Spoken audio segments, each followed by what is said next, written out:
Welcome back to Bite-Size Endgames. In today's video, we're going to look at a game played by McShane, widely considered to be the world's strongest amateur player, as he is a financial trader in his professional life. His opponent is Nicolosi Kasharava, one of Georgia's bright rising talents.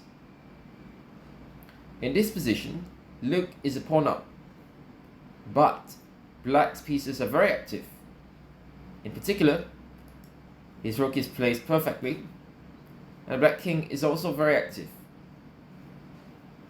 However, Luke has one cunning idea up his sleeve. He placed the pawn to a7, and this seems like it just restricts the mobility of his own rook. But this is connected with a nice breakthrough on the king side. Our Black correctly gives checks and forces the white king to the h-file.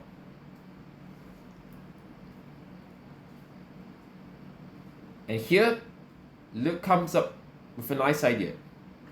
He plays his pawn to h5, a typical breakthrough. The idea is simple. If we take the pawn on h5, then white plays the pawn on g6, and no matter how we recapture, white will give a check and queen is pawn. For instance, king takes g6, rook g8 check, and queen. Or f takes g6, rook f8 check, and queen. However, Black has a very nice defense. It starts with the move king takes g5. So obviously, if white takes on g6, we're going to take back with the f-pawn. And white doesn't have a check, so it's a draw.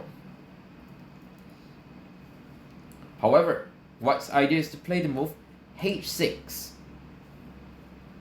So again, if we take on h6, there's going to be the move rook h8 check and a8 queen. But here, Black has a very nice idea. He plays the move f5, a brilliant move. And as you'll see, the idea is to clear the 7th rank for his rook. So if white plays the move h7, now Black checks on h4 and takes the pawn. And because he has moved the f-pawn, the Black rook is now eyeing the pawn on a7.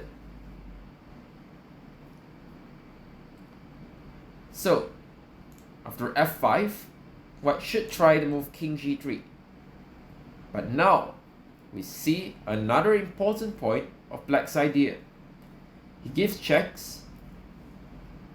Now the white king can only run to the e-file. And it seems like there are no more checks. But now, the rook comes back to the 7th rank. And we'll see another point of the move f5. The rook again eyes the a7 pawn, while also stopping the advance of the h-pawn. And now Black is ready to push his own passed pawns.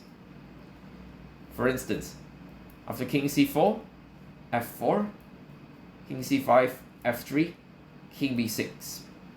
White threatens to play rook f8, stopping the f-pawn and queening his own pawn.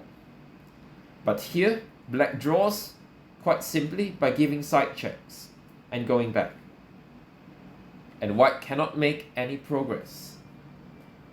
However, Black was in time trouble and made a huge blunder. Rook a3 check. And now, Luke slowly brought his king back. He is in no rush. King slowly inches towards the rook.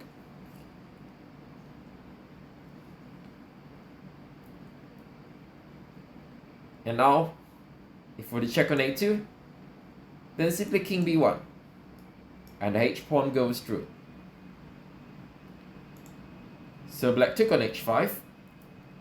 But of course, the two pawns are no match for the rook. White simply brought his king back and won the game. It wasn't even close. So, I hope you enjoyed this video, and if you'd like to see more videos like this, then please like and subscribe. It means a lot to me. Thanks for watching, and I'll see you next time.